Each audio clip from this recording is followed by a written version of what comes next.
Haunted story कवि की आत्मा। राज और श्याम की कहानी एक पुराने घर में शुरू होती है जो किसी खौफनाक घटना की वजह से मशहूर था। एक रात जब बारिश की बूंदें गिर रही थीं, राज और श्याम उस घर में गए थे। वहां पर उन्होंने विचित्र आवाजें सुनी और अजीब चीजें देखी। तभी वहां घर का चौकीदार आया। उसने अपना नाम तरुण बताया। श्याम डरने लगा और उसकी आंखों में डर था। राज ने उसको आवाज देकर समझाने की कोशिश की कि वो सब केवल विचित्रताओं की वजह से हो रहा है और कोई भूत प्रेत नहीं है। श्याम को डरता देख तरुण ने उनको एक दिलचस्प कहानी सुनाई जो उसके दादी नानी के समय की थी। तरुण ने कहा, एक बार की बात है, एक गांव में एक घर था जिसे लोग भूतिया घर कहते थे। एक दिन एक युवक विक्रम वहां रहने गया। उसने नहीं माना कि सब सच है और वो वहां रहने लगा। धीरे धीरे विक्रम ने वो घर सजाने शुरू किया। उसे लगता था कि उस घर में एक अच्छी आत्मा भी रहती है। वो अपनी राहों में बिना डर के चलने लगा और घर को अपना घर मानने लगा। एक दिन उसने एक पुराने पत्थर के नीचे एक पुरानी किताब ढूंढी।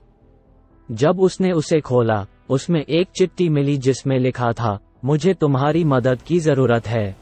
विक्रम ने चिट्ठी पढ़ी और वो उस घर के बारे में और जानना चाहता था। लोगों से घर के बारे में पूछा तो उसे पता चला कि वहां पर किसी कवि की आत्मा घूमती है और जो शख्स उस घर के पास से गुजरता है उसे अपने पास बुलाती है। विक्रम ने उस आत्मा को आवाज दी। उससे पूछा उसको क्या मदद चाहिए। आत्मा सामने आई और बताया कि उसकी आत्मा शांत नहीं हो सकती थी क्योंकि लोग डर कर उसके पास नहीं आते थे। उसको बस अपनी कविताएं छपवानी थी और लोगों को अपनी कविताएं सुनाकर खुश करना चाहता था। पर अचानक उसके घर में गिरकर सर पर चोट लगने से मौत हो गई। तब से उसकी आत्मा वही बंद है। विक्रम ने आत्मा की मदद की। उसने कवि की कविताएं छपवाई जो बहुत मशहूर हुई। अब कवि की आत्मा को शांति प्राप्त हुई। उसके बाद से घर में वातावरण पूरी तरह से बदल गया और वहां की खौफनाक आवाजें और चीजें गायब हो गईं। तरुण ने राज और श्याम से कहा, सभी आत्माएं बुरी नहीं होती, बस उसकी अधूरी ख्वाहिशें उनको यहाँ कैद कर देती हैं, जैसे कवि की आत्मा। बारिश रुक गई और वो बाहर निकल कर जाने लगे और तरुण को बाय किया। तभी तरुण उनके आंख के सामने बाय कहते गायब हो गया। पर राज और श्याम डरे नहीं, वो वहां से निकल गए।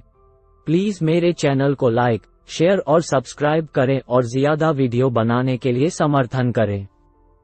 Thank you.